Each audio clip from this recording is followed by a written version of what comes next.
Welcome to the FTN show. Hey everybody, welcome to Forge the Narrative. My name is Paul, your host. I'm joined this evening by Adam Camilleri. Hello, ladies and gentlemen. How you doing? Yeah, Happy to be Paul. Yeah, how are you? Yeah, I'm all right, I think. The world's in an interesting place. It is. And look, we are the Bell Lost Souls podcast, and separately, if I can take just a pause for a minute, I know no one comes here to talk about politics or think about politics, but I just like to say, be kind to everybody out there. Some of the issues that we have going on are not necessarily political, and I think we could all benefit from having a little more empathy and a little more understanding for our fellow people with where some of this stuff may be coming from. Yeah, agreed. All I know, I'm trying not to have a massive opinion because it's not happening on my doorstep, but all I know is that compassion and treating each other with love and respect goes a long way at times like this. Well, I certainly wanted to mention it here, and it ties into a lot of kind of our core principles on the show. We talk about coming together and realizing what you have in common with someone you have never met. It takes a little collaboration for us all to get through this life. Yeah, agreed. Jumping back into our other core principles of Warhammer 40,000, we got some interesting news about match play today. Amazing news. And quite a bit of it when you break it down. I think a lot of people may have seen it coming with the way the new missions are structured, but I certainly think this is an awesome thing they've got going. Let's unpack it a little bit. So we've got a few community spotlight segments to insert in this show. So it'll be Adam and I. We'll take a break. Listen to a couple of community spotlight segments. Come back, be Adam and I again, getting everybody's feelings and impressions about what they've heard about Ninth and what's coming down the pipe. And then, us digesting what we've seen. So there's a lot packed into this article. Number one, we can kind of look at it and say that doesn't look like a 6x4 table. Yes. So I think somebody even did some of the math on that and figured out that is closer to 5 foot. Now, I can't speak to the specifics there, but somebody did the math on the inches they had noticed on the plan, like the floor plan, how it's 10 inches in instead of being 12 apart. The 20 inches from the cube to cube. And someone's saying that resembles something closer to a 5 foot table, not a 6 foot. Yep. And that's something that's we've heard whispers about for a while. And that actually does seem to, be more in line with what a kitchen table might be. Yes. Very true. And that's another rumor we had that they were, it was possible we were going to be looking at them trying to downsize their game so it's more accessible for people to just pick up and play on every surface. You don't need to run out and get a beautifully, awesome neoprene mat in order to play the game, which I think is both a good and a bad thing. I like my 6x4. I don't want to lose my 6x4, but I want options for different sized games on different tables, and I want more people to find the game easy to get into and accessible. So it goes both ways, a bit of give and take there. I don't think that the game will necessarily expect us to redo our furniture to be able to still access the game. I don't think so. I mean, again, this is going in kind of sight unseen. But they have made it pretty clear that the game will be able to be played on different size boards, and maybe that's good. And maybe the max size does drop a bit. I wouldn't mind a little extra table space to be able to comfortably set a book on or a drink or something, and know it's not going to interact or affect the board. Yeah, that's true. One thing that really jumped out to me is just how many points we're going to be scoring in games now. ITC was a max of 42 points in a game, but now with just on the secondary objectives, you can score no more than 15 victory points from each secondary objective.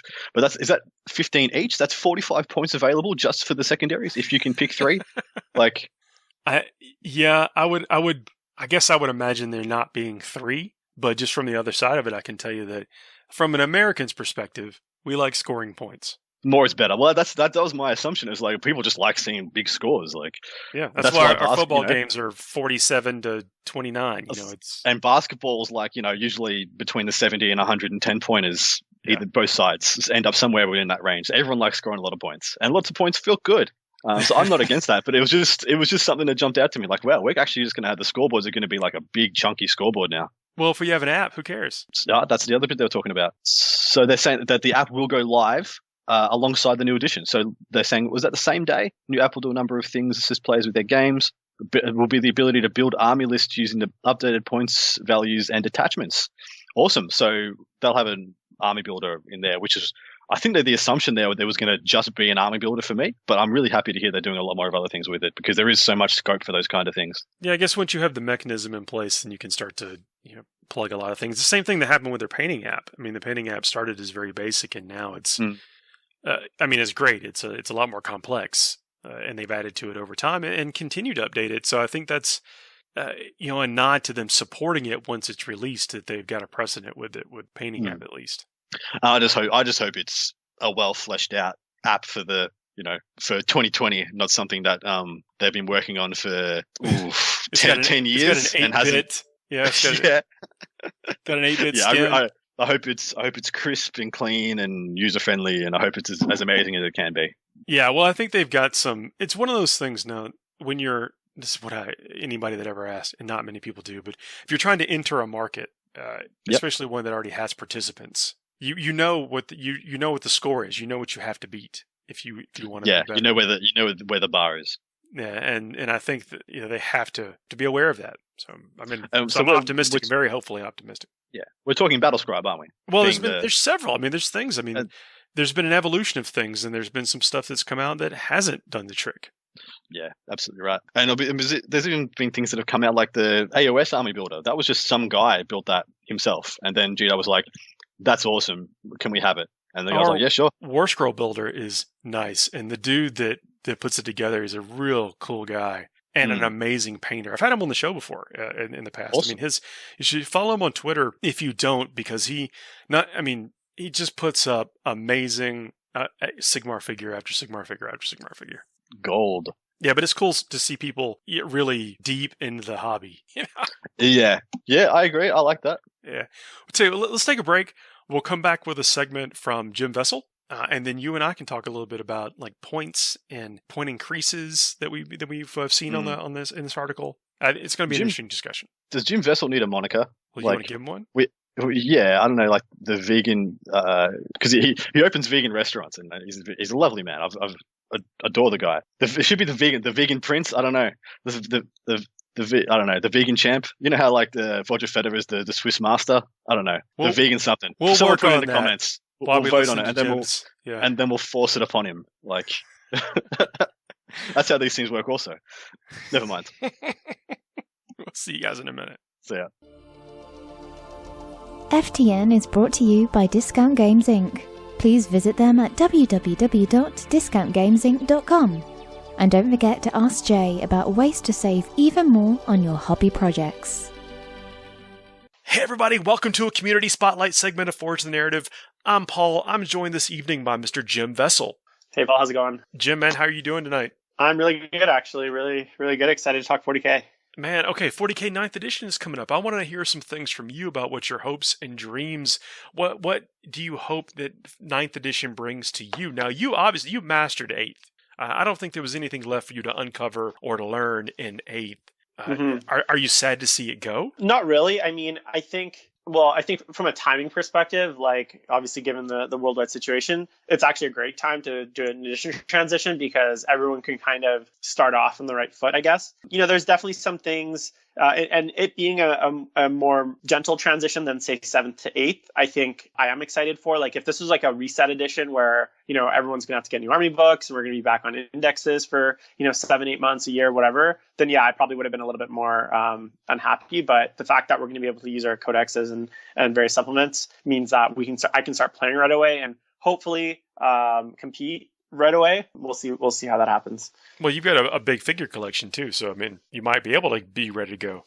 Yeah, I mean, I'm that's kind of what I've been doing to prepare. A lot of people have been asking me, what do I do? What should I be doing right now to prepare for 9th? I mean, if it was me, I'd be finishing painting. I'd be finishing up as many painting projects as you have, so that picking up those like basics or those things that you think you'll might or may not need, and then hopefully having a clear painting table so that like if the day the edition drops, you realize that whatever X unit is great. I can quickly, I don't have the guilt of a pile of shame before I go buy the new hotness. I can kind of quickly transition into grabbing a new unit and painting it and having it on the tabletop quickly so that I can kind of get going right away into events. So I like that. So get as much time as you possibly can. That way your hobby desk is clean. I'm sitting here looking at a cluttered hobby desk. So I need to apply this to myself. Yeah, I mean, the thing is, we don't know what's going to be good, right? Like the way that the rules are changing, it sounds like it's the game is going to play the same, but we all know how small changes can lead to very big small rule changes, can lead to very big meta changes. If you look at like the flyer rule, for instance, how that has changed over 8th edition and like how that really changed how the meta shifted as a result of the flyer rule. First it being too good, then it getting nerfed, then it being good again. Like, you notice, you can see kind of very clearly how those units went in and out of lists over the edition. And so I think, it's very hard. And I've seen a lot of speculation and guessing and people kind of sky is falling right now. And I think it's way too early to even be talking about that stuff. I think we really got to like take a deep breath, wait till we see the whole picture, how everything's going to interact together, work together. There's a lot of things changing, not just the rules, the core rules, but also there's points changes coming, and then there's terrain rules coming and mission changes. So all 4 of those elements are going to combine, and out of that is going to come what essentially becomes the meta. Like, what is good given all 4 of those dials to turn? What is the meta going to look like? And so I just think it's too early to be like, vehicles are too. People are saying vehicles are going to be too good, or close combat's going to be too good. If and all it's like, vehicles okay, guys, are too good, is that actually a bad thing? If every single vehicle is good, then yeah, and I would say outside of flyers, if you actually look at the edition, and you look at what armies have vehicles, basically every army, Space Marines, all Marines do, Guard, Sisters, like I'd say vehicles, we don't see enough of them. Like we see a lot of flyers, and obviously in certain lists you do see some vehicles, but generally they're flying vehicles and things like skimmers. You see very few tracked vehicles. I'd love to be able to play, I have some Predators. I have some, a Vindicator. These are things that like are really cool models that just never see the tabletop because, vehicles are just not good in 8th edition. They die too quickly and, they're too easy to kind of counter. So hopefully we see some rules to kind of help fix that. Well, you brought up a good point earlier that there's a few units in the game, like Gazgul is good, Gilliman is good, Martarion is good. And you can look at them and they go, they're probably always going to be good. Like somebody could always probably play these guys and do okay with them. But almost all the other units need some context. Mm-hmm. An environment to thrive in. Yeah, and just the way command points and stratagems might work. So how many command points are we going to get? Because, I think about orcs as a great example. There's a reason people build orc lists with triple battalion. It's not because grots are so great, although they are great, or because they want to run 300 boys. They're not a grot enthusiast. Most of them are. Yeah. So generally it's to power the list. And so if, say, and again, I don't want to speculate too much but just say that if all, and a lot of times orc players are going into a game like with 20 CP, 23 CP. But imagine all of a sudden, 2,000 point games get 15 CP. So all of a sudden, even without changing any other rules, if you just changed the kind of max amount of CP, all of a sudden that really shifts how that orc list plays because the engine, the CP that's going to drive a lot of those stratagems that make that list chug, fighting twice, shooting twice, green tide, all these different tricks that the orcs have, all of a sudden is not going to get you as far. So even just a single change like how the CP is generated, if they left everything else the same, will drastically shift how the meta is, how the lists play. And we're not just changing just the CP, we're changing points. So that's going to shift it. Terrain is changing, the missions are changing, and the core rules are changing. So there's so much changing that like anyone that sees any one rule in a vacuum and says, oh my God, this is going to be good, or this is going to be good, it's impossible. It's just a complete nonsense starter. Yeah, but Steve, that's part of the fun, though. You see something like, oh, I really think that's going to be neat, so let me go and do it. Like, let me go and build all these mega knobs because I think they're going to be awesome, and I'm not going to need as many grots. I'm going to have more points left over from my mega knobs. Yeah, no, I mean, look, it's not like there's events we could be talking about right now, so it's not, and this, usually 40k has a good amount of, competitive drama or. There's lots of other things going on, but obviously that hasn't been happening. So, people have been chomping at the bit to talk 40K, and, it's exciting. New edition is exciting. Part of 40K is theory crafting, and that includes things like list theory crafting, but also like rules theory crafting, like speculating. That's, we're all fans of the game, and so talking about it and having those kinds of what if conversations is definitely a fun thing. And I think if you kind of have those conversations in the sense of, hey, let's kind of wish list and have a good conversation about it, that's fine. I just think the issue I've been seeing is there's a lot of like people kind of maybe being a bit more negative, a bit more like, they're worried. I think they're worried. I think I think they're concerned that the way that they perceive the game, or the thing that they think they have, I shouldn't say think that, the thing that they have fun with playing now may not be as effective. Yeah. How do you cope with that? Well, look, like that will definitely happen. There's going to be things that, like, it sounds like hordes are getting reined in a bit. I'd say if I had to define 8th edition, I'd say it's the addition of hordes or addition of lots of models. Board control, that's always been, those types of armies have always been very dominant in 8th edition. So it sounds like those are getting, wheeled in a bit. And, I think some players, myself included, I hear that and I'm like a little worried because, what am I going to do with my 80 cultists or my, 120 demons on foot that I've painted?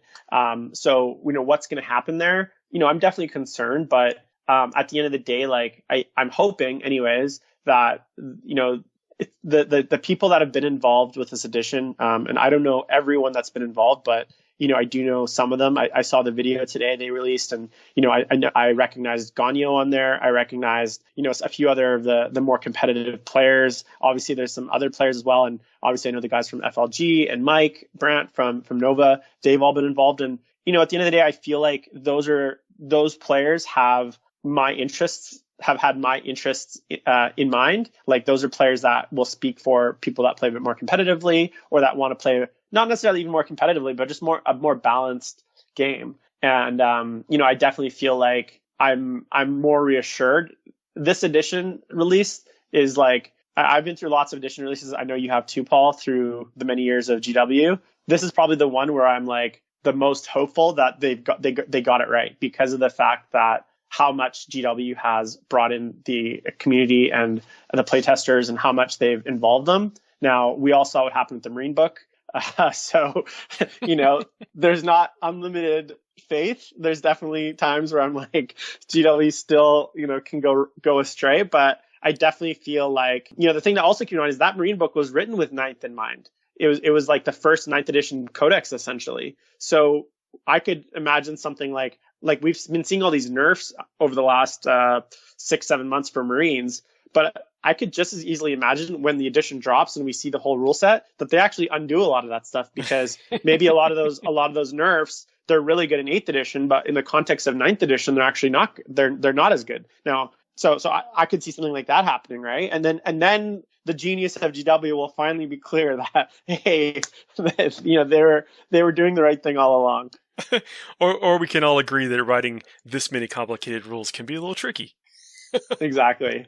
But no, I'm right there with you, man. Of course, poking a little bit of fun, but there seems to be the idea just to get some of the models, some of the things about what we have imagined in our minds, even in the narrative side. You've talked about before that you have a strong appreciation for the narrative and the lore. I do too, but when we get down to playing the game, trying to win, some of that stuff disappears, and it seemed like there's kind of a more of a desire to marry those things together again.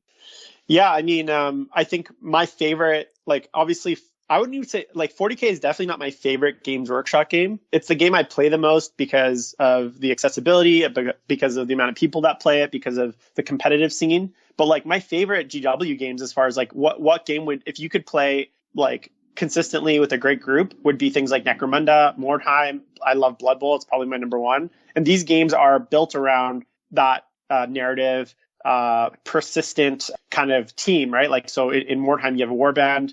Necromunda, you have your gang. So these games are my favorite because they bring in those RPG elements. And I've always been an RPG gamer. I loved playing D&D as a kid. So to see that is being implemented in 40k is actually really exciting, because the thing I love about, I have my old Skaven Blood Bowl paper rosters. This is before, obviously, people use computers, paper rosters from 20 years ago with my pencil eraser marks on it after having rewritten them multiple times. It's like an old D&D character sheet that you kind of treat with a bit of reverence. And you have this thing that really brings back a lot of memories about that specific team or that specific, gang. And so I still have some of those that I've kept over the years. And every once in a while I look back on them and I'm like, man, that was a really fun campaign or whatever. So I'm excited to see them bring some of those elements into 40k. And, I don't know how they're going to incorporate that with the competitive side. And I doubt that there's going to be a ton of that, but I'm excited to kind of see how how it works. And I could definitely see myself getting as into and involved with my 40k army as I have been in those other games. Now, on the last show, we mentioned something about like armies are going to look how armies should look. And that got some comments like, well, look, we are 40,000 years in the future. What on earth is an army supposed to look like now? Like, what do you feel like? Do you think that we're stuck into like needing army men and troops and that kind of stuff? Or like, what do you, from what you've learned or what you've heard about how the structure of a battle-forged army is going to be, are you, for indifferent, against it, or what? Yeah, I mean, for every edition of games I've played of GW, like 40k and fantasy, and even Age of Sigmar, the idea of like having that core, that troop, that battle line unit, that's been pretty central to every edition. So that hasn't really changed. And then having a few heroes to lead them, that concept hasn't changed. If you think about third edition, you had your force organization chart. If you think about fantasy, you used to have 50% of your army of core troops. So I think that idea of like mostly troops with some characters and then, elite unit here, a heavy support unit there, I still feel like that is the core vision for me anyways, of like what armies should look like. And I feel like that provides, a good, interesting game where it doesn't become so that's kind of where I think the game, I like that it reinforces that stereotype, I guess, of like, here's a hero, here's a few troop units, and then throw in your flavor of elites, fast attack, heavy support, or whatever. I actually like that. And I hope it doesn't change too much. I hope we don't start seeing like all flyer armies or all Terminator armies or all, whatever armies outside of a few very special, themed specific, like armies, okay. Like obviously Ravenwing and Deathwing have like those kinds of things, or White Scars, for instance. Seeing like an all-black White Scars army, that would be really cool. But like, I like that idea that armies look like the way armies should, and I doubt GW's gone too far off that. All right, with what we're seeing here. So your Soul-Drinker's army, outstanding. Yeah, we've talked about that before. Are you excited about the new Primaris models you've seen? Yeah, I mean. Look, obviously, like it's always funny seeing them drop more Primaris stuff. I don't think anyone is like, oh my god, I can't believe they're releasing more Primaris stuff. Like, we're so surprised. Like, we all knew that there was more Primaris stuff coming. This is not going to be the last of it. There's all sorts of potato cam photos floating out there of like things that they haven't shown. I would imagine there's still models like from the original like Shadowspear box, like the guys that aren't released individually. I think so it's really interesting. Is not individual yet. Yeah, there's some models. Even there's still models that they haven't released yet, which is kind of weird. Or you can't get them individually. Like the Shadowspear stuff you can get in that battalion box, but you can't just get a unit of the autocannon flying dudes. I don't know what they're called. You know what I'm talking about? Like you can't just buy those. And then so I know there's more Primaris stuff. Suppressors. I think is what suppressors. That's what they're called. And I remember, I don't know if you listen to Voxcast, which is the Games Workshop. It's like their 40k podcast, but they had a Jess Goodwin on quite some time ago talking about the Marine Range refresh and how they were kind of approaching it. And one of the things that he mentioned was that, they have years, and you got to remember these things lead time for these models that we're seeing. They were designed 2-3 years ago. Like these are not things that they just did in the last 12 months. Like these are probably getting put into production 12 months ago. So, and painted 12 months ago. So that's kind of the lead times that we're talking here. So, he mentioned that they had like 3, 4, 5 years worth of marine essentially refresh. And that's kind of what Primaris is. They wanted to refresh the whole Marine range, but do it in a way that people could still use their existing stuff. So they came up with the Primaris. So yeah, so I'm excited to see it. I like that they have more character. One of the things that Jess also talked about, which I think is really interesting, is the base Primaris. So most Primaris have a very clean aesthetic. And then their idea was that they could, by adding more like visual language, they'd be able to differentiate different types of Primaris. So what we're seeing in the set is like a lot more of that kind of Crusade, Gothic, loincloth, or not loincloths, like robes. Loincloths would be interesting.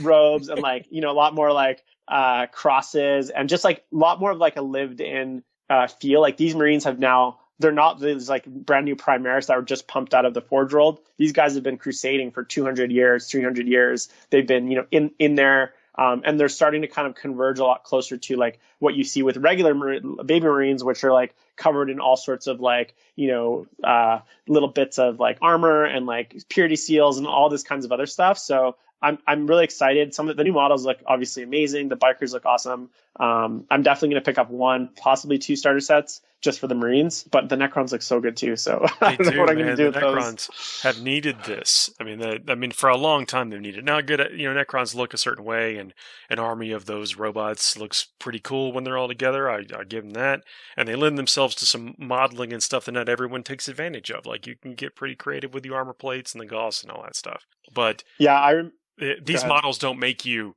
work for it. You've got some cool stuff on the model. Yeah, like I remember when the original like Green Rod Necron, I'm sure you do too, Green Rod Necrons were released, and they were like the Green Rods were like groundbreaking at the time, right? Mm-hmm. And rest in peace, Green Rods. It sounds like that's the end of that green plastic.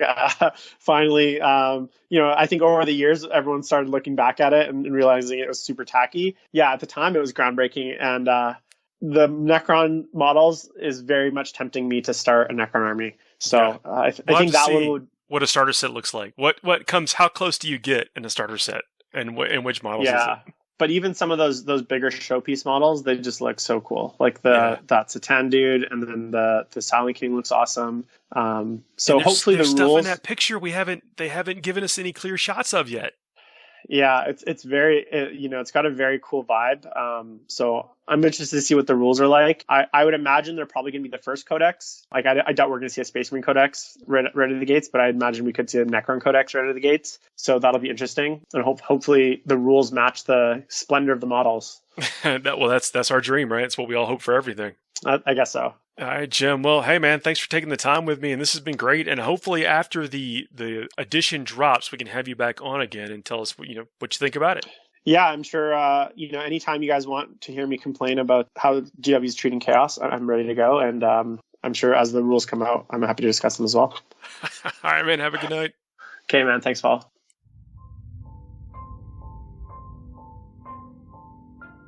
FTN is also on Facebook. Please like us at www.facebook.com/Forge the Narrative.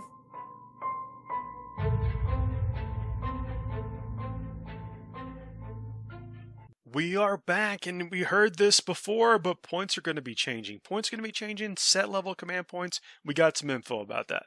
Yeah, so the first bit is the army size bit. So they've got the combat patrol at the 500 points limit, and for that you get, that comes with 3 command points. And so then you've got incursion at 1,000 for 6, strike force at 2,000 for 12, etc., etc. They're so telling of the direction they're going with this. They're standardizing. Firstly, they're standardizing points and command points across the board. What do you think? Yeah, so just my initial impression of this was like, awesome, yeah, let's do it, all right? And then I thought, well, I think we need a little bit more granularity in this. We need a 2,500 before we hit a 3,000. 3,000, and I thought we'd need a 1,500 before we hit a 2,000. Yeah, because a lot of people 50 or something. Exactly. I was about to say there are a lot of increments between 1,500 and 2,000 that people love playing games at. Now, maybe we're just seeing one section, and we're seeing points right now. We're not seeing power level. I would bet there's a chart for power level. That's exactly the same. That has combat patrol, power level, command points. Yeah, something like that. And 12 command points for what we now, let's just say that a 2,000 point game is a 2,000 point. And I also don't want to take for granted that we're going to continue playing 2,000 points. Mm. In the past, we've played 1850. We've played 1750 for a period of time. And we kind of hovered around 2,000 points for most of the time. But we, as a competitive tournament going group, have changed points. It's a couple times in our history. Mm. Absolutely, and it's not even a real true. So I don't think of it as purely from the competitive point of view. It's just the size of the game that feels right for the most amount of people. Yeah, you get then seemingly a right amount of models. Yeah, my army feels like I like it to feel at this around this amount of points. Anything less feels a bit too lean. Anything more feels a bit too much. Things start to get silly. Everyone gets to have the best of everything. I've felt that like until the rule of 3 came in, 2,000 points was too much for this system. I feel like everyone just got the best. I remember I played a game against a gentleman who had, I think it was 40. No, sorry, it was 50 Dark Reapers. That was his army. He had 50 Dark Reapers and then some stuff to fill out some battalions. I'm like, should that be a thing? Does anybody actually look at that and be like, I'm going to enjoy myself here? No one does. No one looks at that guy's army being like, gosh darn, this is going to be a slobber knocker of a good time. So indicative of the story. This is it could be the Dark Reaper Shrine. You've attacked the Dark Reaper Shrine and you get what you get. But the rule of three, that fixed a lot of issues in my mind, at least, for what I thought was some of the issues with the format being like you just literally take the best of everything all the time. There's no reason not to, and you're even benefiting by doing so. The rule of three was one of the best things they ever did for this game, in my opinion, at least. And so it seems like with the rule of three in play, if it remains in play for 9th edition, plus the command points getting standardized across the board, it is going to hurt and benefit armies really interestingly. And the ones I come back to is the Horde armies. So the Horde armies, they live and breathe by their use of command points a lot of the time, that being Nids and Orcs and sometimes Chaos. But whereas 12 command points isn't a lot of command points, those armies. The Orc army, 12 command points, they'll burn that at top of turn 1. Be like, bang, there's my 12 command points gone, baby. Shut up against the wall. I mean, I kicked your ass, but now I have 0 command points. Whereas I am seriously excited for what a Custodes army could do with 12 command points. Yeah, there have been plenty of army lists that I've built in 8th that had 9 or fewer. Like I would start the game with 6 command points.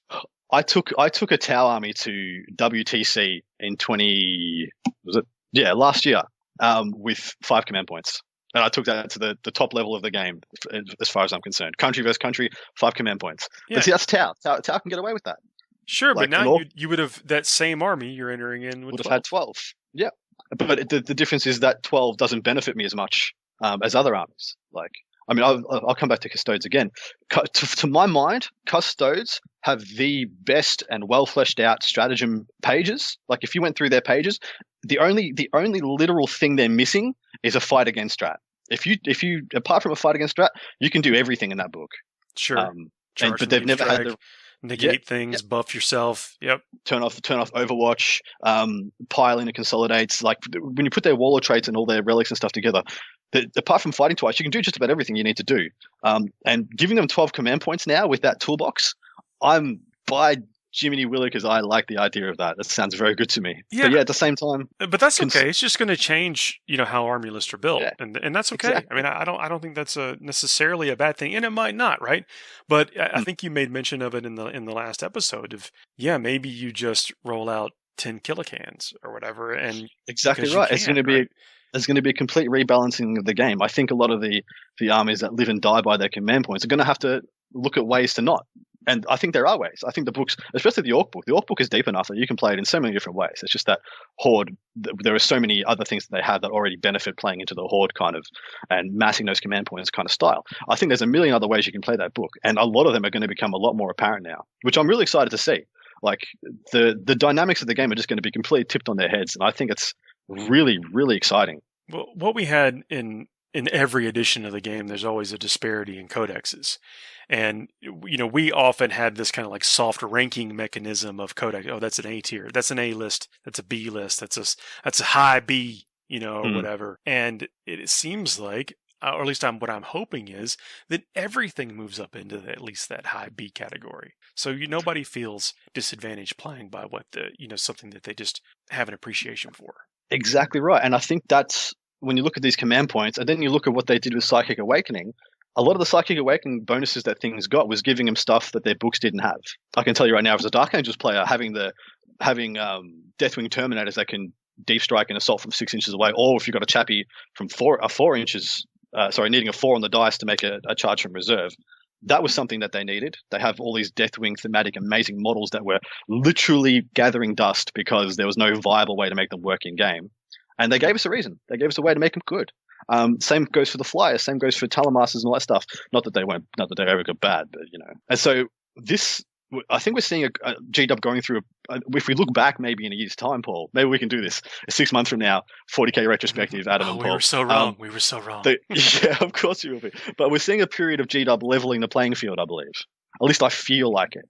And now this, the command point stuff is now the next level of the leveling off of everybody kind of starting from the same place. Through the Psychic Awakening buffs, through things like Vigilus, and now the new edition. Maybe we're seeing everything literally for the first time, maybe ever, starting close to being even. Well, I feel like we'd be missing a trick if we didn't also talk about the point increase of what we saw for Chaos Cultist and Intercessors. Chaos Cultist, new points, 6 points a model. It's only 1 point, but percentage-wise, that's pretty big. And the Intercessors going up by about 20%. So armies are going to be so is that a 20% increase on that is a 20% increase on the Cultist, yeah, or is that a little bit more than 20%? It's going from 5 to 6. Yeah, I'm absolutely good. What is that? 17% increase, something? Yeah, so it's around there. So if that holds true across the board, which I think is the hope it will, does that mean that armies are just 20% smaller? Well, see, okay, we don't know, right? We can. What the logic that I hope that it was applied is doing, an appropriate point adjustment to some of the stuff when you factor in what the new rules are. But I also don't want to see if vehicles are. Let's say vehicles are 33% better. Yep. But they have a 44% point increase, then they're not 33% better. They're back to being just as poopy as they were before. Or the other way around. They get 33% better, but they only get 20% more expensive. So they're exponentially increased due to how much everything else has gone up. But this is what G-Dub said. Points values. Firstly, games will play faster with, generally speaking, smaller armies on either side. So generally speaking, I like that they included that. That makes me think there is going to be some differentiation for different forces, things that need to have bigger armies to function at their best, or smaller armies to function at their best. So I don't like the idea of, let's say, Imperial Knights. Let's say you can still get 4 Imperial Knights into the new edition, yeah? But everyone else, because right now in the game, you get 4 Imperial Knights and you have about 170, 180 points left over that you can buy 1 Helverin with or whatever. And that's 4 big knights. That's no Castellans or Valiants. And so you always got this wonky amount of points. But if they all drop 20%, you can still probably get those 4 big knights. But that is a huge difference in your opponents having 20% less anti-tank against your knights, if that makes sense. It does. Yeah, I mean, this is... I don't know what... There's it's an aesthetic piece, right? There's also but I just want to have enough models on the table that I feel like the choices that I make with my pieces have an impact, and that it's not just a singular thing. I want to have choices. I want to have the ability to make mistakes because I have X amount of pieces. That's a really good saying there. I want to have the ability to make mistakes. Isn't that it's just Iron Hands, Iron Hands, the triple repulsors. You lost all ability to make a mistake. It's I don't need to even consider what my choices are. Target priority, doesn't matter. Everything's going to get shot. Bang. But yeah, I actually really like that line, the ability to make mistakes. You need that. You need granularity to be able to do that. You need choices. Yeah, and I think we're probably all that has to be considered, right? I just hope that they've nailed it. That's what we've talked to the other folks about what their hopes and stuff are, but that's what my hope is. I hope that there's been an even adjustment to points that makes sense for however it interacts in the new rules. I hope that things like terrain, we don't have to spend our points or CP on it to make it functional. I hope it just comes with some rules that's right. Yeah. So I've often thought that I wasn't a huge fan of the stripping down of the rulebook to what its form was coming into 8th edition. I wasn't a huge. I liked the depth of the last books. The 7th edition codexes. Only after they put out a couple of FAQs towards the end of that edition, clarifying 80% of everyone's rules issues. The game got amazing. The game was awesome. The problem was the bloat and all the specialist formations and the Decurion detachments and stuff. They just went to absolute crazy town. But the actual rulebook here is not a good idea. Yeah, the actual rulebook I felt was fine. The rules were okay. They weren't amazing, but they weren't horrible as far as I was concerned, as long as their rules interpretations got fixed up. 8th edition, I felt like stripped back a bit too much, more than I wanted, but I could see where they were coming from and I could understand it. And what I think now, I think we're starting to get some chunk added back onto we're starting to get some meat added back onto the bone, especially in the missions. These look like the most complex missions G-Dub's ever produced. They're not the most complex missions we've played at tournaments by any stretch. As a competitive player, but I'd say these are the most complex and deep missions that they've ever had in a core rulebook. Yeah. How do you feel about that? You've played fair. more editions than I have. Yep. And it seems like there's going to be things to do in the missions to where you score points by actions and not just necessarily holding, sitting your butt in one place. Exactly right. I feel. And there's now, a lot you of say that. I say that. You're probably still sitting your butt in one place, but you're going to feel like you're doing something different. Yeah. Well, so I always feel like, so I've written a lot of missions for the tournaments that I've run because I have this big narrative cohort of guys I like to appeal to. And I always want to make sure that there's two things you're doing in each game is moving around the table, e.g. to get objectives and score points, and interacting with your opponent, e.g. shooting, fighting, trying to deny them. And as long as I feel like as long as you're trying to ticking those two boxes in some way, shape or form, the mission can't be terrible. It can be bad, it can be unfun, it can be poorly weighted, but it can't be terrible. As long as you're giving the two players reasons to interact and to move and to actually use their models. But it looks like there's on top of ticking both those boxes in these missions, you're also given what you said before, a lot of choice and a lot of ways to make mistakes.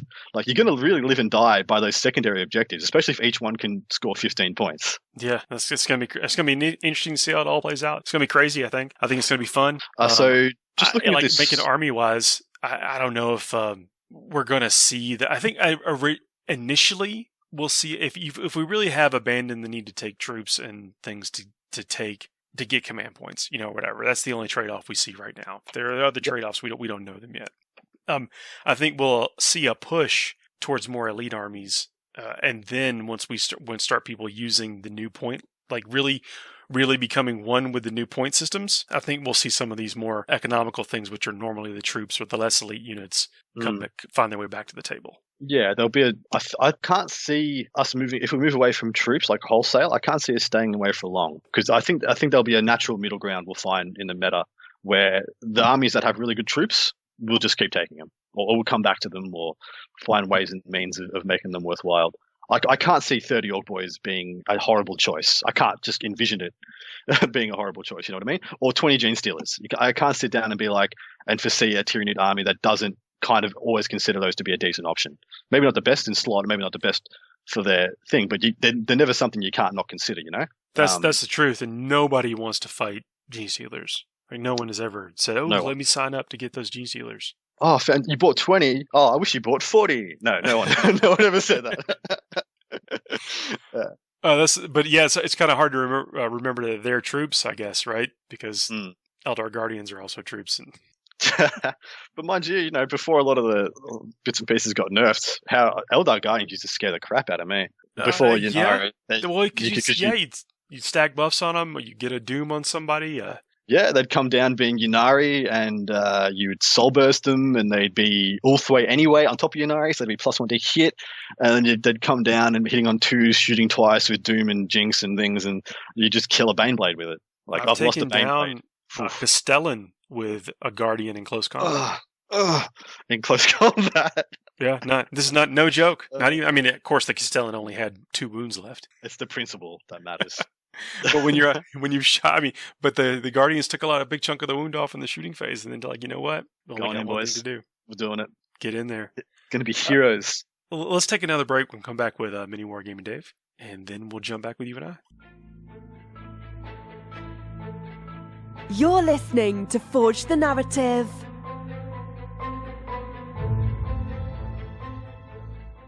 Hey everybody, welcome to a Community Spotlight segment on Forge the Narrative. I'm Paul, your host. I'm joined this afternoon by Mini Wargaming Dave. Dave Norquist, man, how are you doing? The Eye of Terror sees all. Thanks for joining me. I really wanted to talk to you because you embrace this game all around, and you got to be excited about the edition change. Dude, I'm so excited. It's ridiculous. Like, man, like, I got to tell you, like, I was watching the preview last week, right? And I was, with everyone, with the 70,000 plus viewers who are watching at the same time, which is nuts. And, there's a lot of things I'm certainly excited for, and hopeful for at the same time. So it's good. It's just all around good thing. Now, I know you have, a little bit of a competitive streak. You like to play some games, but you also are known for playing with what just inspires you. Yeah, definitely. Absolutely. That's certainly more my play style than competitive. I would actually say I'm not, like, sure, there's always a competitiveness to, like, maybe winning the game that you're playing, but in terms of, like, proper competitive, I'm not proper competitive. I don't go to tournaments or anything like that. That's what I mean. Just trying to achieve a particular objective within the confines of whatever that particular game is. Yeah. You play with what you want to now. Is there anything that you're looking forward to getting on the table with some of the things that we've heard about in Ninth that may have not performed the way you wanted it to in your current games? Oh yeah, there's a lot of tanks for sure. Like my Blood Angel army, dang man, like it was 7th edition a lot for the tanks, right? Like the Bale Predators and all of that good stuff that just kind of disappeared. Really, honestly, for 8th edition, for me anyway, for my Blood Angel army specifically, Blood Angel army. So I'm looking forward to that big time because, that's like half my collection for my Blood Angels on my tanks. This Blood Angel talk is completely unscripted. My listeners often, they comment on how we get Blood Angels worked into almost every conversation. And see, it's just organic. It just happens. It is organic. Right? Yeah. Honestly, it's like, it's got to be the dice gods. Because, I don't typically talk about Blood Angels. I'm typically talking about Chaos, right? But for some reason, hey, it was your question. Maybe it's subconscious. That's what I do. I just beam the seed of it through the ether here. But the seed. I love that. That's good. But the Predator with all those flamers on it, and then hearing that, random weapons, blast weapons, template weapons. Although we've heard specifically about blast and not what were the old school template weapons. May do better against hordes. Yeah, right? Like that's the exciting part too, because then that kind of brings back, heck, you look at Defi, my Chaos Defiler, he's going to be pie plating it up again, right? Because 8th edition, there wasn't a whole lot of that in 8th edition. It was just like, okay, bring him so he doesn't feel bad. Bring Defi. Okay, all right, he's not that good, but don't tell him that. But yeah, okay, sure, I'll bring him. He's okay. His heart's in. Yeah, he tried. Yeah, Lord Discord makes him a little better, right? But other than that, it's just like, okay. But yeah, that is super exciting. So we were actually talking on a previous show about how we have to educate maybe a whole new generation of players to what blast and template even mean.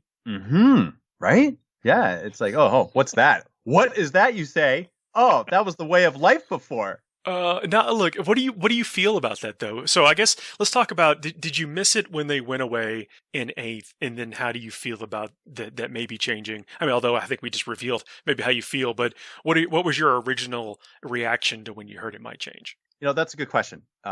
So when it did initially change for 8th, where it's like, you shoot one guy or you shoot a horde of guys, it's just the same thing. And they got rid of the actual physical templates that I liked at the time because of you shoot a character and you can do the same amount of potential output on them, which was cool. Like it could never happen before. Maximum 1 hit before. But I guess it made it so when you're killing hordes, it's like it doesn't have that same explosion feeling effect that you would think a blast template would have.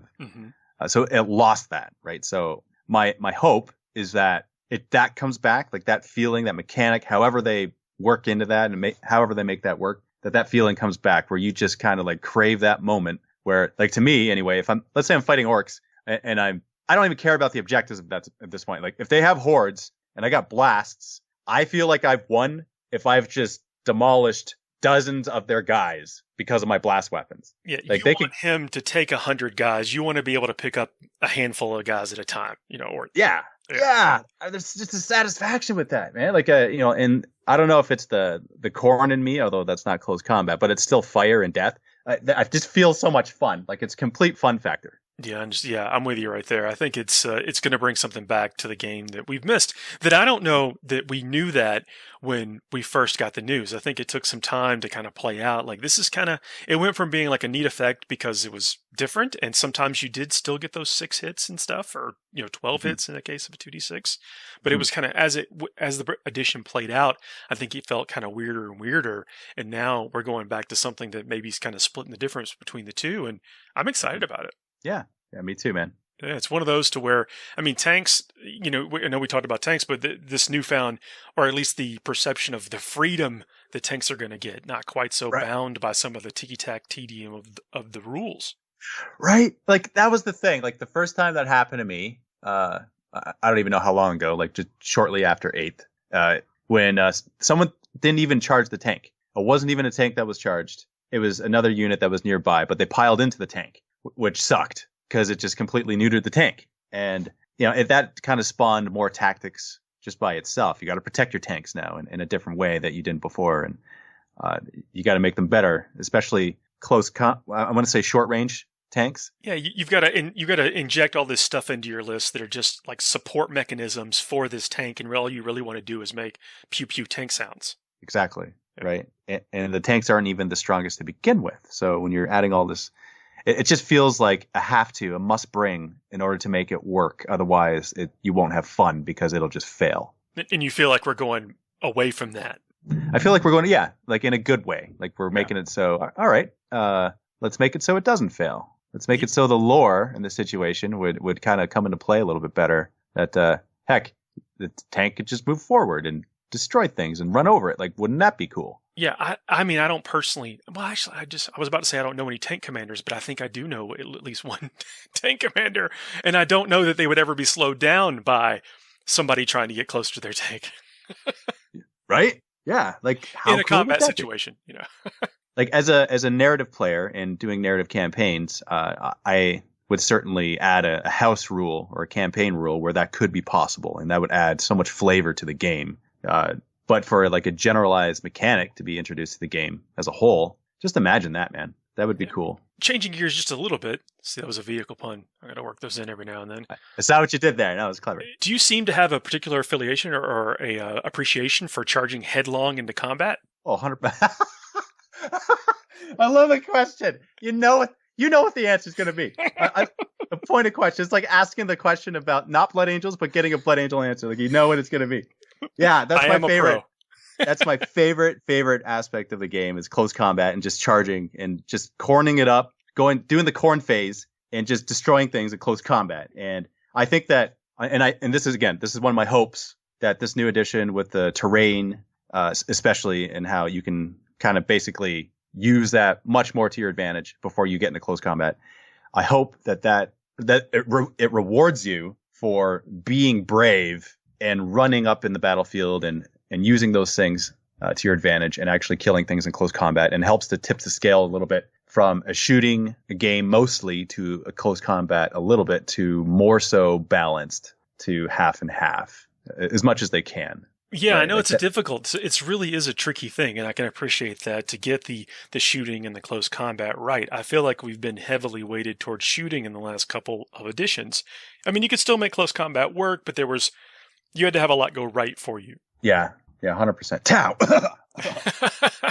But now it seems like we're getting some different rules for fallback and potentially Overwatch.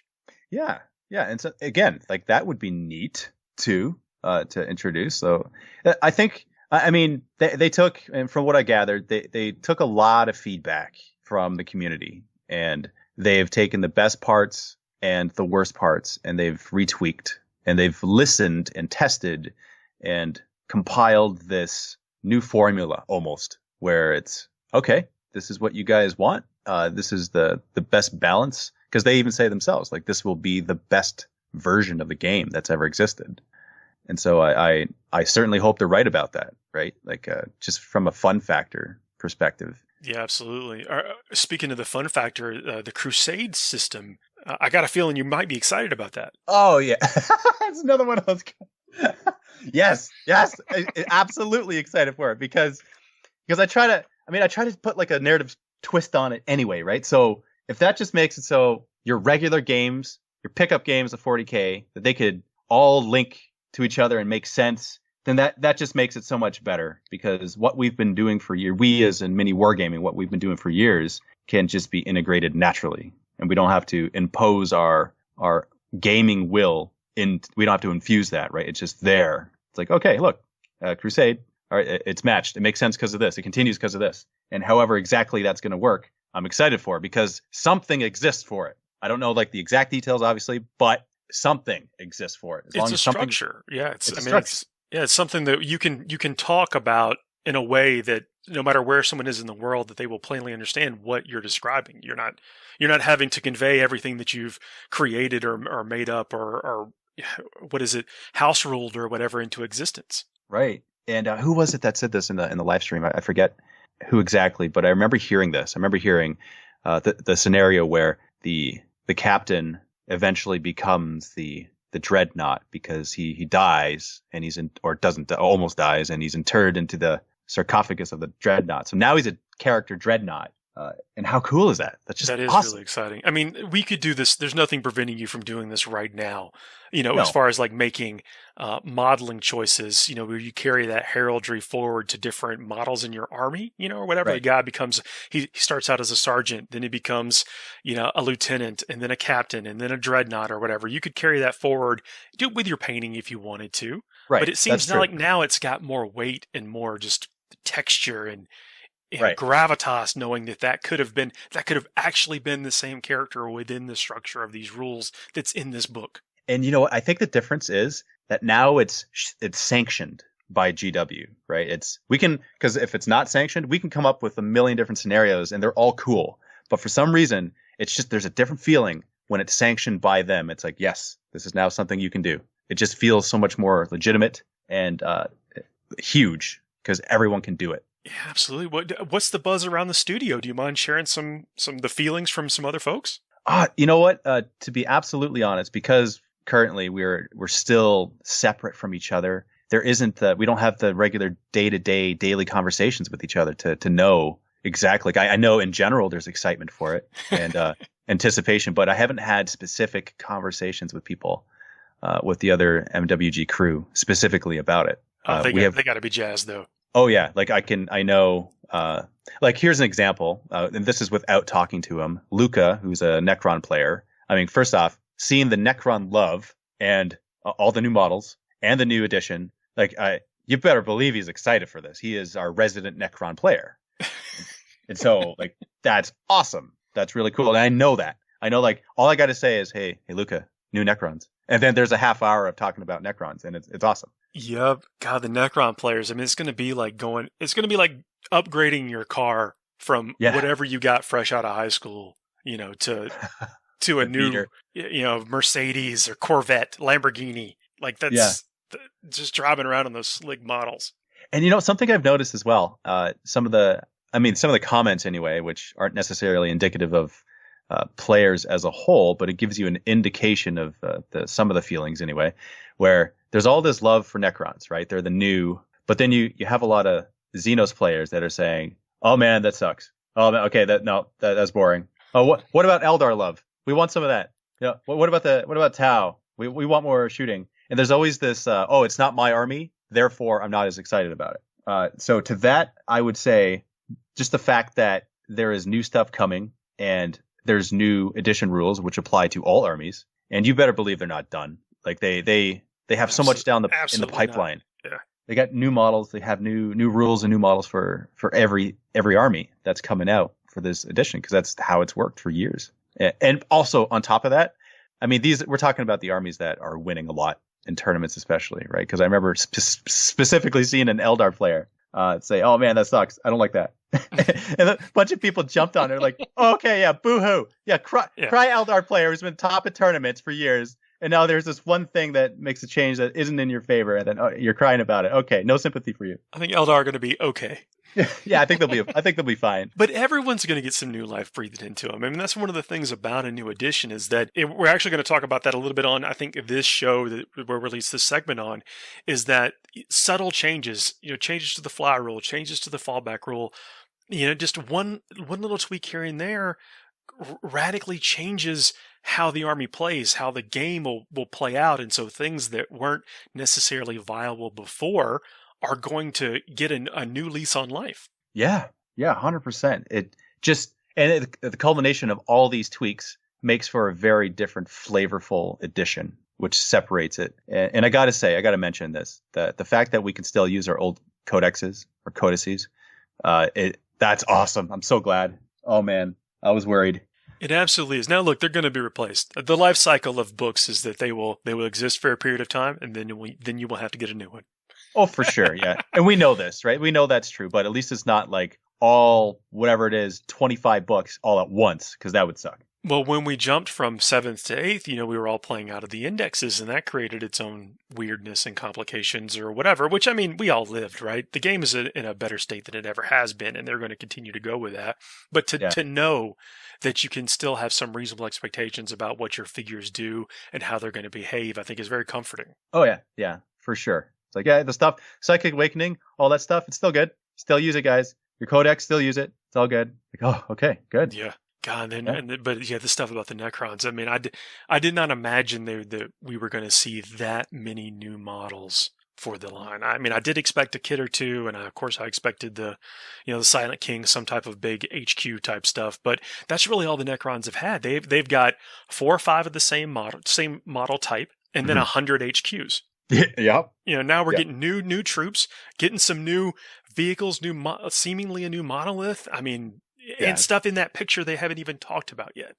New army. That's what it feels like. Like just new. If you were to eliminate all the old models and have just the new stuff, like it'd survive almost. It's almost that. Yeah. So this jumping back to the Crusade system for a minute, I think this is going to be one of those things that helps bring in some players that have maybe felt like they were detached from the way it has been going, in the same way that Kill Team and stuff has done. Yeah. Yeah. No, I can agree with that. Yeah. And again, there's that hope, right? Where just the overall feeling in general, if you are a new player to 40k, being introduced to the game and playing games with other people isn't so daunting. It's not so intimidating, right? They can just, oh, okay, cool. Yeah, I'll start with this. It's a small force, which is why I like the slow grow and the path to glory so much, because you can start with a little force and you just slowly add to it, and you just learn more as you go along. And it's not this huge, massive starting out with 1,500 points. Okay, go. I know.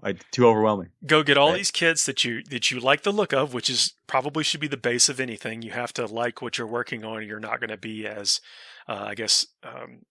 into it as you would. So that is a good thing. But then, once you get it on the table, it might not. You might feel like you wasted some of your time. Now you can just kind of go easy with it. Have you been inspired to start anything new? Vicariously, yes. So, okay, let me qualify what that means. Because, okay, my wife has recently gotten into playing 40k, which after 13 years of being married, never thought that was going to happen, be possible. I recognize that this is probably a dream and I'll wake up in maybe a year, but like, that's awesome, right? So she started with Blood Angels. Oh, here, Blood Angels again. Look at that. And then, but she saw the trailer for the new preview, and she saw Sisters of Battle, and she's like, Dave, who are they? I want to play that army. And so I'm like, okay, here it is. This is like the one that she's going to get into, like completely not influenced by me. Cause I was like, oh yeah, play Blood Angels. They're cool. And I can help you out with them. She's like, oh, okay. I kind of like their wings. They're kind of pretty, pretty Blood Angels. And then hey, lots of gold armor, lots of cool gem blood drops and stuff. I'm right there with her. And she likes Sanguinary Guard, just to add to that. Like that's her favorite unit. Right. But anyway, like she's like, yeah, I'm learning all this stuff. And she's now diving into the codex, and she's like, she randomly says, oh, hey Dave, did you know that the Mechanicum makes the armor for the sisters? And I'm like, I had no idea. That's cool. Is that chaos? What kind of chaos is that? What kind of chaos?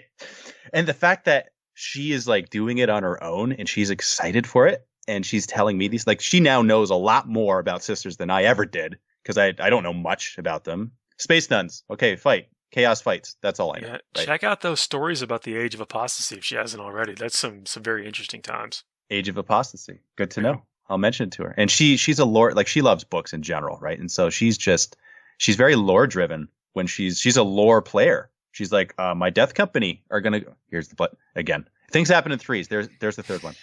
My Death Company, they're gonna go forward because that's what they do. They go forward and they die, and then after that, Astorath takes them away. And so I'm like, whoa, I love it. I love how you're playing lore. That's so awesome. That's amazing. It's hard not to be inspired by that trailer, though. Yeah. I mean, that's probably some of the best, I guess, minute for minute animation we've ever seen for Warhammer 40k stuff. And it really does capture what we imagine, at least what I imagine the Sister Battle of doing. Standing up with the righteous fury of the Emperor when necessary, then getting hurt, and then looking to that faith in the Emperor to heal, and then it works, and so it all trickles down and inspires it, and then the Space Marines come in. They were Ultramarines, so whatever, but not bloody. Yeah, or well, you can't really have chaos in there. But maybe they're they're Alpha Legion in disguise, so maybe we can go with that. Yeah, but I mean, it was awesome. I think a good way to kind of set the tone for everything that they did. So I was blown away watching it. And I have to agree, because I don't care about Ultramarines, right? Like, whatever, Smurfs, okay. But watching the trailer, like, dang, man, that is cool. Like, I just got so inspired by them teaming up and then fighting the Necrons, combining forces. And again, I don't care about the sisters, but seeing them fight, and that thing you were talking about where she healed her hand because of the faith in the Emperor, like, that is cool. That actually gave me chills. I'm like, man, what they did there is, I think they unlocked the emotional content of what 40k is, because so much of it is grim, dark, and it's hard to relate to things. But I think that really made the characters very human, and it made it so it's like, yeah, I want to play that army because that's cool. Yeah, there's a struggle there. You can put yourself in their shoes and know that that's what you need to take up. That's the mantle you need to take up and go and battle in this millennium. That's right. Yeah, and I think they hit the nail on the head there. Absolutely. Yeah, I'm with you, man. So I don't know that I've started anything brand new, but I'm building some more guard tanks, putting some more guard together. I recently got a Marauder bomber I've always wanted one. Very happy to have it now. And I think, when you hear about the fly rolls or whatever, this is the thing, like how I build, like as a filthy competitor, meta chaser or whatever you want to call it. Mm-hmm. I like to spend a little bit of time thinking about what my current army is and how it plays against the field. And I want to think about how I can change to fight what I think is coming out next. And then I like to build, against whatever might be, good at fighting that. So it's like a three wolves battling inside me at all times or whatever, but it all translates into me building more models. Right. Totally. So having that just almost rekindled and ignited with this new edition has been exciting. You know what? That actually makes a lot of sense. And the funny thing is the end result is the same, no matter what kind of player you are. Either way, you're collecting more models, but just for different reasons.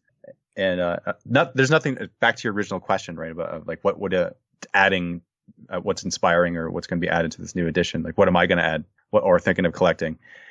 And I think, there's certainly some chaos stuff that I don't have right now, like the new Fabius Bile, right? Like, I don't have him, and I want him. And you're going to make some whatever his mutant soldiers are. Yeah. Or do you already have a collection of mutant soldiers? I have things I can market Dave, make them but I don't have anything proper where it's like visible. So I guess the answer is no. Okay, I got to accept the truth. I don't have any mutant soldiers. But you're going to get some now, right? Oh yeah, we got to get some now. Okay. Man, I'm looking forward to seeing it. Okay, where can people catch up with you right now? Just YouTube, Mini Wargaming, also the Mini Wargaming website. That's where we put all of our content. We don't put all of our content on YouTube. We put our free stuff on there.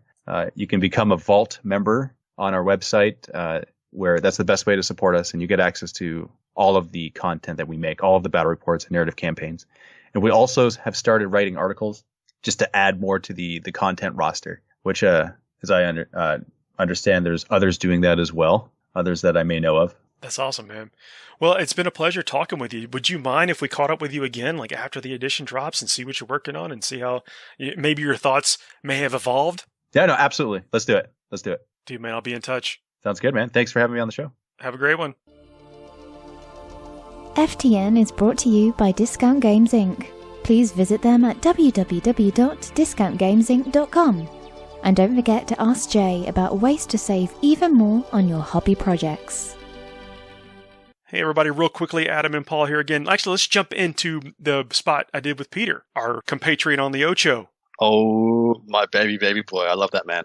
Yeah, so let's hear from Peter, and then we'll come back with you and I. All right. You're listening to Forge the Narrative.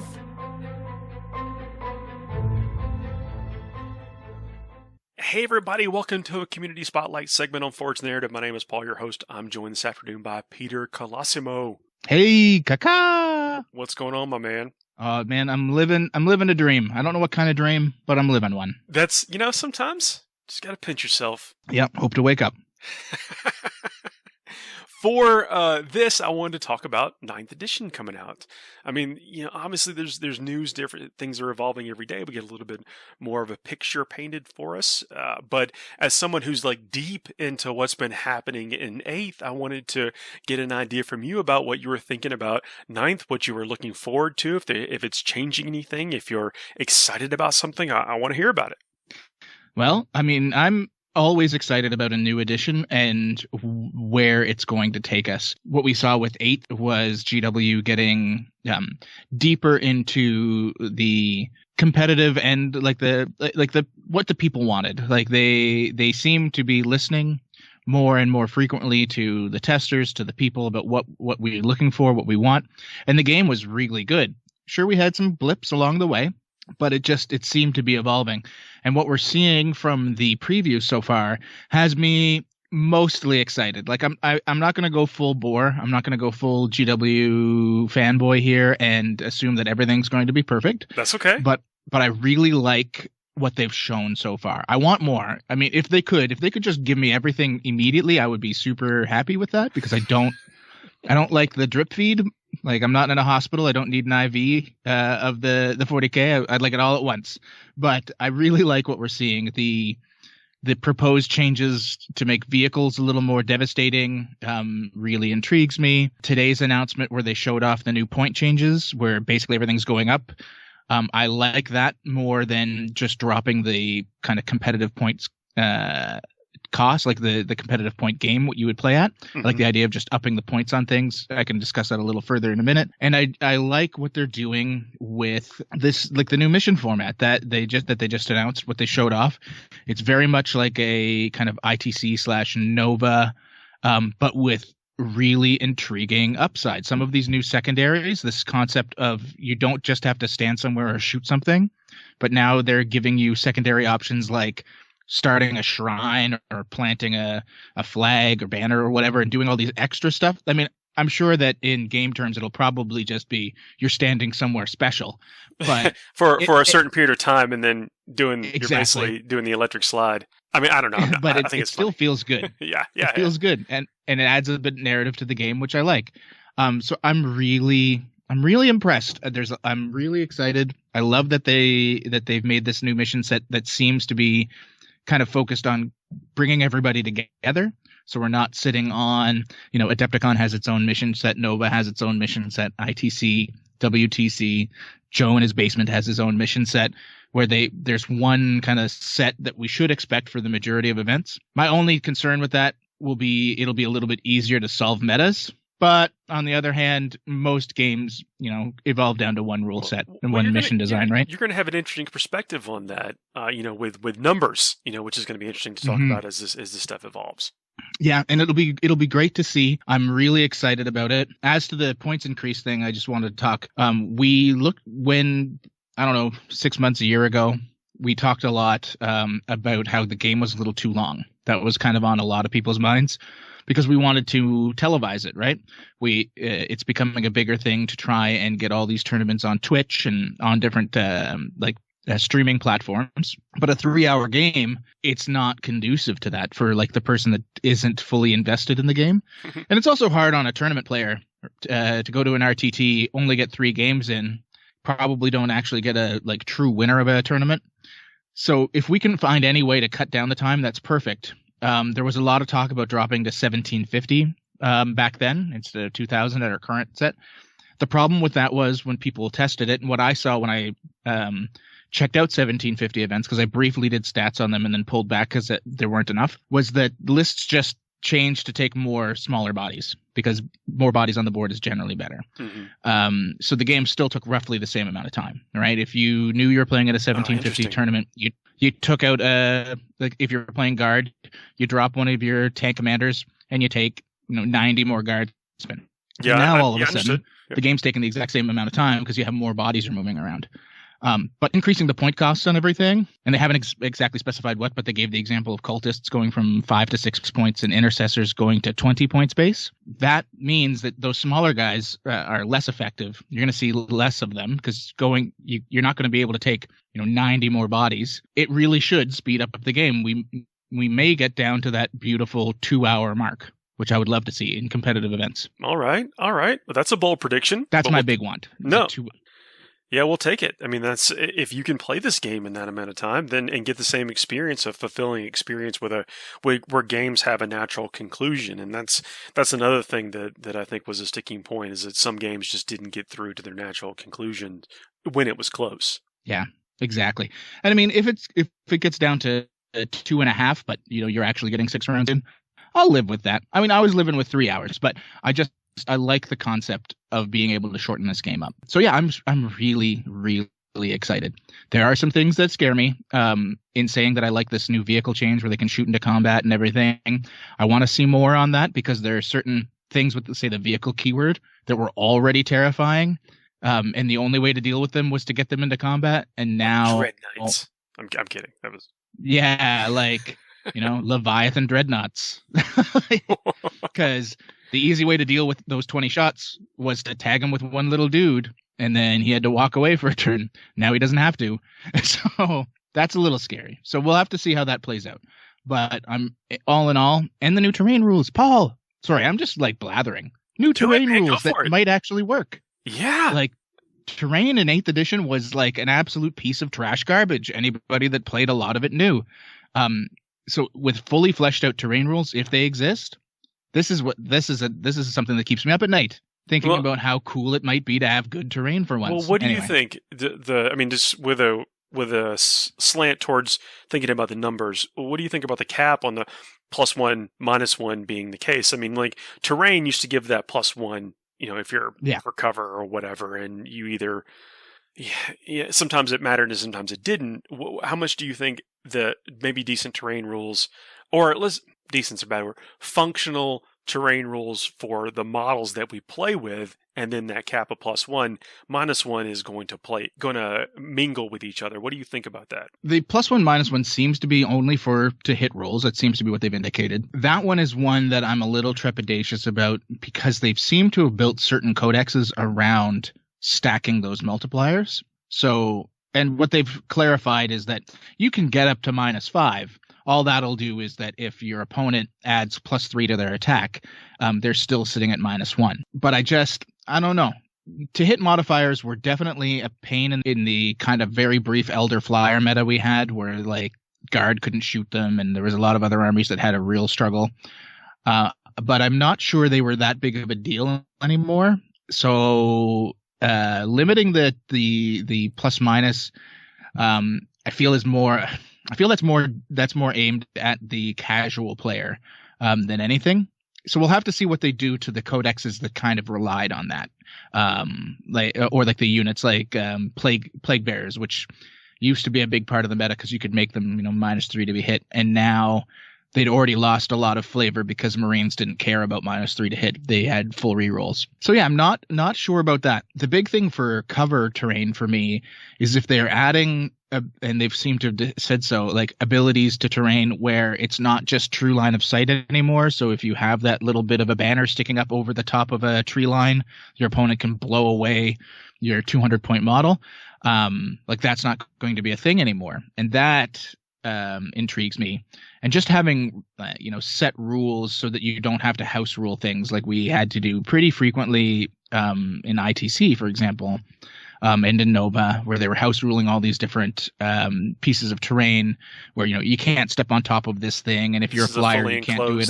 You can't do this, you can't do that. Yeah. Mm-hmm. And some of them were just interpretations of GW's rules because GW's rules were so loose when it came to terrain. So having something that's really dead on centered is going to be big, and I have faith in it only because it's the one thing you've heard Reese and Frankie and like Mike Brandt and all these guys complain about for the entirety of 8th edition was the terrain rules were bad. So if these are the guys that helped create these new rules, and the one thing they've bitched about this entire time is terrain, then theoretically that was the one thing they focused on the most. So I completely forgot about it until you brought it up because I was so intrigued with these new things that came out like 20 minutes ago. But yeah, because I'm like a squirrel. But terrain, yeah, I'm super excited by terrain. They just, Paul, this edition might be better. But I think you're right. I'm excited. Have you been working on anything? I mean, I know we've all been having some kind of forced isolation going on, and I've been using it. At least folks channeling some of that into modeling and list building and theory and stuff. Have you been working on anything?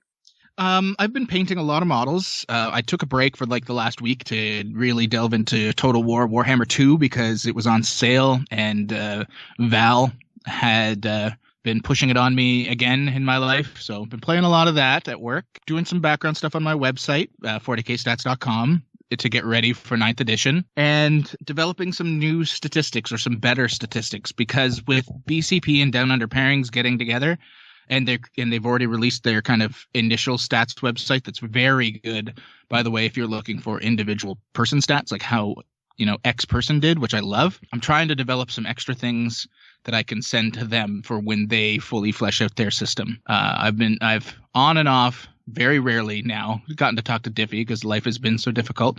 But Josh Diffie, by the way. But I have some ideas that were sent to me from some people that I've built into my own systems that I haven't released to the public yet, but that will make like the granularity that I think a lot of people want for faction performance even better. That's cool, man. That's really neat. And I'm starting potentially a new kind of live cast in the next week or two, depending on when my smoking jacket comes in. Oh, neat. All right. So are you going to carry forward the stats from 8th edition? Or are you going to wipe it all out? What's your plan? When do you plan on doing that, if you plan on doing anything? I've already started archiving everything that I have. So there will be an 8th edition archive on the site that you'll be able to access and view all the stats from 8th edition if you like, for at least a little while, until I end up going over my bandwidth, at which case it may end up disappearing. And then it'll be 9th edition all the way. With the new changes to victory points, where it seems like these games are going to be very high point scoring games. They're saying like each secondary scores 15 points, or maybe that was combined. All secondaries are 15. I have to reread that to be sure, but it sounds like this is going to be like a high scoring game. So that'll be intriguing. I have to change a few of my formulas to accept that, essentially. So I like scoring points. Mm-hmm. Who doesn't? Hey, where can people find you right now? Well, you can find me on 40kstats.com. Val and I still do 40k Stat Center. Occasionally, we just released, I believe last week, 40k Chat Center, our first episode of that, which is just us chatting with people about changes in the community. We've got a couple more lined up that we'll be pushing out. I'm starting Fireside with the Falcon in theoretically about a week, where I'm going to be just on Twitch some nights, reading 40k short stories for people during this kind of dark time where people can't get out of their house. I figure, why not? I've got a fireplace. I've got a captain's hat. I'll get my smoking jacket. We'll sit down. I'll read you a story, and we'll wait for things to bowl over so we can actually play 40k again. Heck yeah, that's awesome. If people want to experience some electrifying multi-hours of 40k content coverage, they should check us out on the Ocho from our LVO coverage. Yeah. It was a great time where everyone got to learn just how bad I am at handling technology. You did amazing. Don't even sweat that, dude. All right. Well, thanks for joining me, man. And everybody check out Peter and his endeavors. We'll, of course, mention them. And can I have you on again soon to talk about some of this stuff? Dude, whenever you want. I've got all the time in the world. Awesome, man. Have a great rest of your day. Ciao. Bye-bye.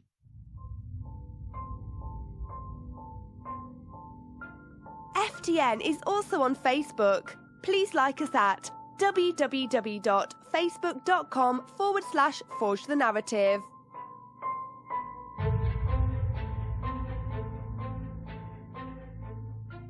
We are back, man. It's kind of cool getting all these other people's perspective. Dude, what a menagerie of an episode. Yeah. All champions. We got, we're kind of ran the spectrum here. So we've got, Jim, who I think a lot of people became aware of Jim when he just took the tournament scene by storm. But if you've been following him on Instagram, you know that he's also an amazing painter. It's so the dude's a freak. It's weird. Yeah. He's incredible. He's so good at all the stuff.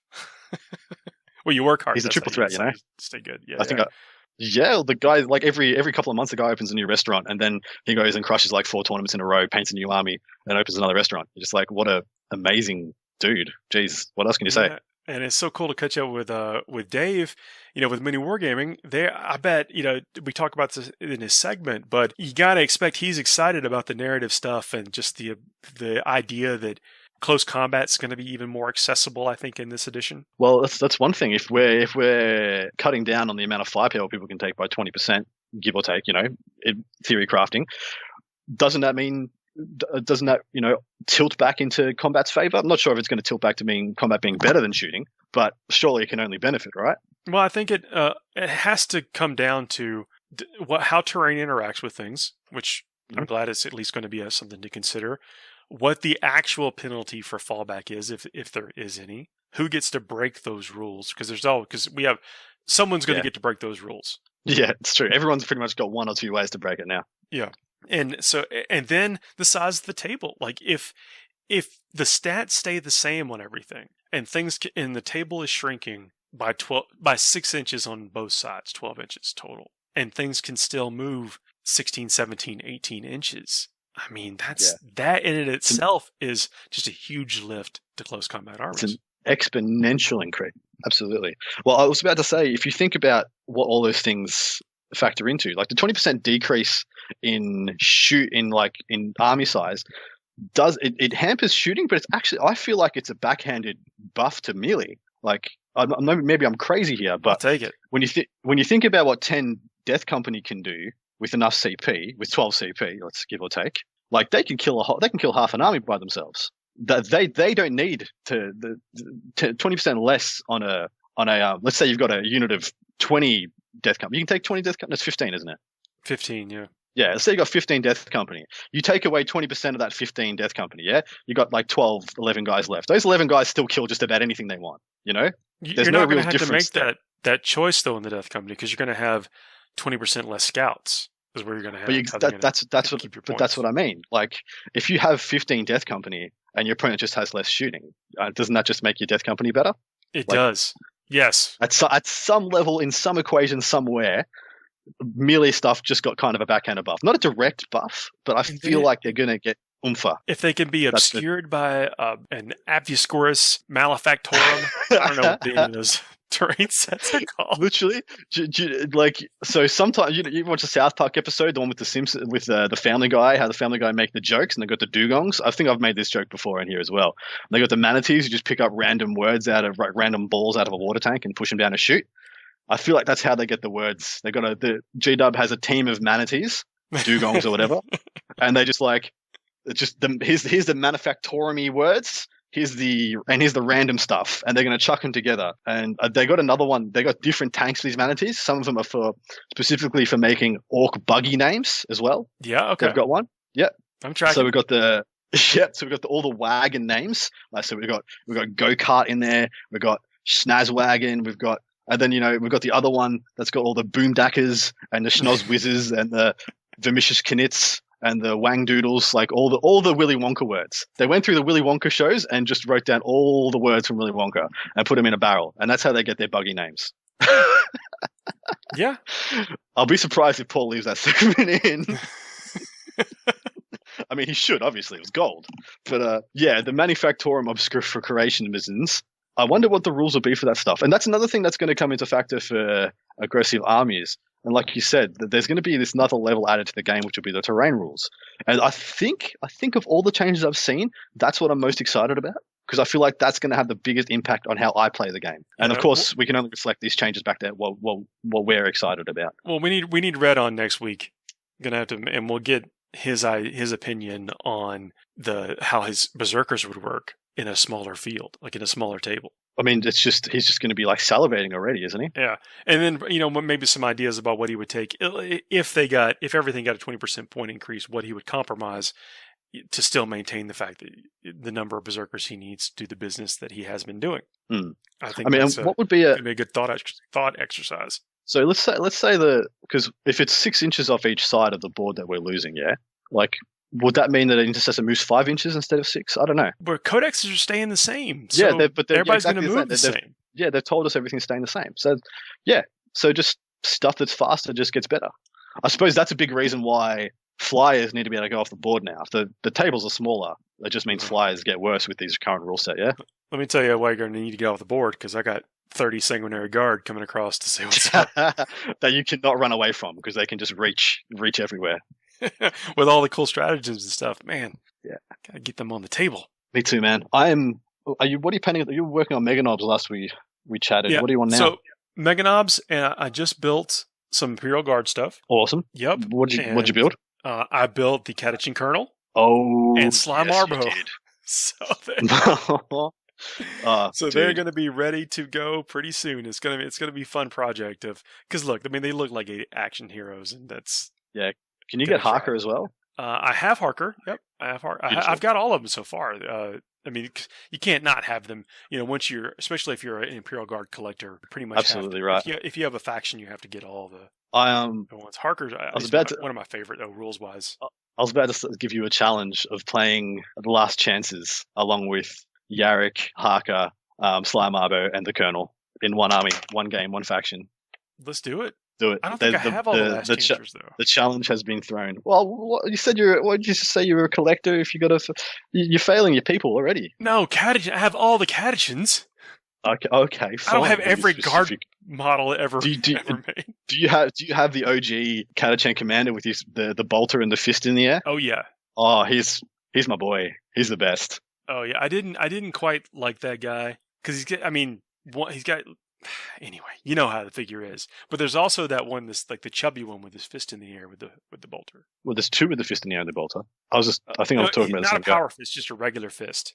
Oh, no, yeah, agreed. And a bolter. And I made my own company commander out of some Marauder bits. This is a long time ago. Nice. Marauder bits. Just a Marauder head, a Catechin dude, and a power fist, and then a Marine bolt pistol. Sick. That's one of the coolest things about Imperial Guard. Especially what I use, the bits. You just put the bits all in a thing, and then they come out. You can make them look whatever you want. If you have a random head in there, a random Space Wolf Scout head in there, it's gonna be everything fun. Works. Everything's gonna be fun. But anyway, I'm really looking forward to getting these guys painted up. I have the original Marbo model. It wasn't my favorite, so I actually went, and when I played Marbo back in the day, I would use one of the old Eversor Assassin models. Sick. Yeah, I suppose that works. Because he's in the black bodysuit, he's got the cool looking pistol, and he's got a big knife. Yeah. So I'm like, there's my Marbo. Now, and this is saying I didn't care for the old model too much while I'm playing a whole army. I've got 90 other Catechins on the table. Something about that model just didn't speak to me. But I do have it, so I've got it, and now, but this guy is, of course, another level above, and gonna try to do them both justice. Yeah, I'm excited, man. You working on anything? I'm working on a bunch of 30k stuff. So I'm in the process of building a Derridero Dreadnought with the plasma cannons shoulders. I got 3 Dark Angels upgraded, so Dark Angel Dord Demos Rhinos, and what else have I got? And the gunners for 3 Thud guns, 3 Rapier launchers. I've already got the Rapier launchers done. I built them to be Thunderfire cannons back in the days of my Black Templars. So yeah, I'm cannibalizing them. Sorry? Did you get the gunners too? Yeah, I got the gunners too. So I'm putting the gunners together now. That's nice. I got a Marauder Destroyer in a trade. Oof. It needs. I love that thing so much. It does. It needs a little TLC. Nice. But I'm happy to do it. In that trade also came 3 Baneblades. What did you trade? Did you trade your firstborn or something? What's going on? Look, sometimes you just got to move models around. Yeah. Models have to find new homes. You need to bring new models into your home. 2 of the Baneblades are built though. One is the Stormlord, the one with all the cannons and the cargo capacity, or sorry, the big Vulcan heavy bolters. Nice. One is completely untouched, so I can build it up however I want. And the other is just a regular old Baneblade type chassis. So I'm covered. My bases are covered for super heavies in 9th. Sick. Yeah. So we're ready to part the ways of the jungle here and come out with a bunch of tanks. Yeah. Well, I demand to see pictures of your thing. What is it? Oh, well, the Marauder. Yeah, I demand pictures. I love that model to death. It's fantastic. Yeah. And I also picked up 3 Tech Priest Engine Seers. Nice. Yeah, with the assumption that if vehicles get good, repairing the vehicle seems pretty good too, then, right? Yeah, investing in stuff that'll keep your vehicles up seems logical. Yeah, so I've got I have a Trojan. That thing's cool as well. Well, it's one that lets you do the rerolls, Yep. So I'm not trying to triple down and double, on vehicles. I already had the Trojan from a previous Filthy Tournament list. Well, man, the first tournaments I got podiums at, I was running a single Baneblade and Lehman Russes and stuff, and I can't wait to get back to those kinds of armies. Yeah. So I'm certainly be jumping on the vehicle bandwagon should it come around. I mean, it's gonna see. I mean, I don't mind. Sometimes I like just pushing around a couple of different units, and if those couple of different units are tanks, I would. But I hope the game allows for that, for that all to be fun, like knights. Like you were talking earlier about knights. Yeah. I hope the game supports that. Whether or not you want to have 3 or 4 big models or 50 to 150 smaller models. Yeah, I mean, see, I'd really hate knights to go back to what people considered them to. Well, a lot of people considered knights to be a really unfun element of the game. And I'd hate to see them go back to that, because I think that was how they were in the end of 6th and 7th edition. People thought, I don't want to play against you if you're playing knights. The rules that's really never matched up. The rules, you had to create different tournament situations for them. Like you were constantly having to make rules for them. And sometimes if you just didn't feel like bringing an army with 8 melta-guns, you just had no prayer of exactly right. interacting, and that was created some weird times. But the missions were designed in a way that knights would have a hard time winning the mission. So it was basically like who had to deal with who had to jump on the hand grenade. Yeah, exactly.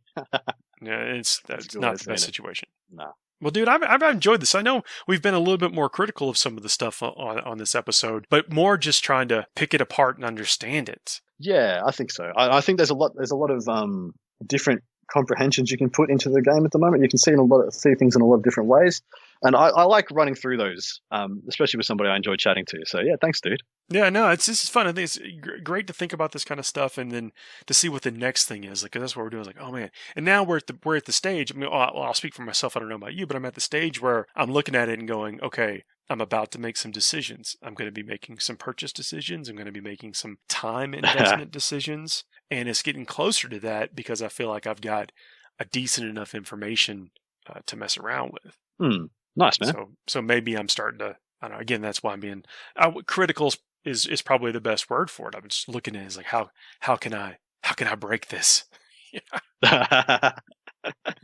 Well, that's a new edition. That's a new edition stigma for us. Every time we get a new edition, we're like, how am I going to get the most out of these changes? So on the last show, I mentioned my buddy's shop, Grand Adventures Comics. Please check that out. It's Grand Adventures Comics and Games. They are in Tennessee. They have a website. I'll link the website in the show notes.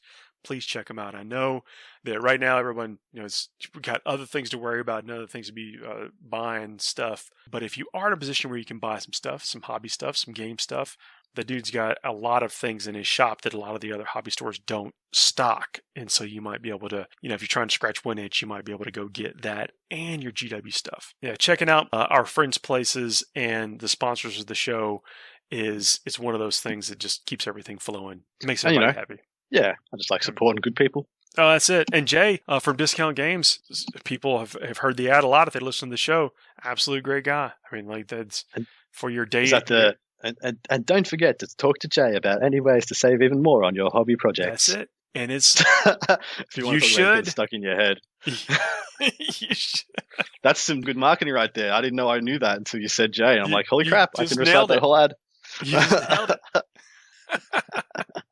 He is continuing to sponsor with us. That's one of the things we try. I mean, we try to treat our sponsors right, so they continue to want to sponsor us. So it's nice to see it when it all comes together. And with y'all, like the listeners supporting these guys, it all comes back around. I just still want to encourage people to check out these folks' shops because they are like I think they're good people. They're good examples of people we want in the hobby. Yeah, absolutely. And they happen to run a business that is the hobby business. Yep. And those things are probably the lowest priority on people's minds right now. Yep.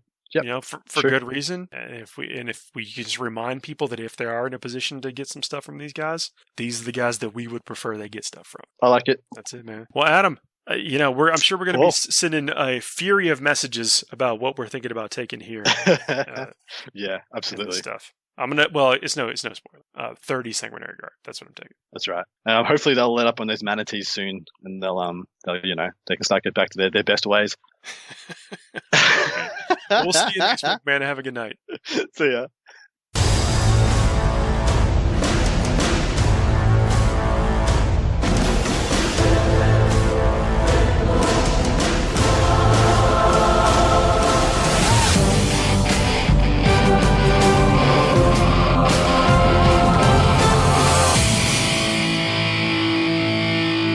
Red, make my day.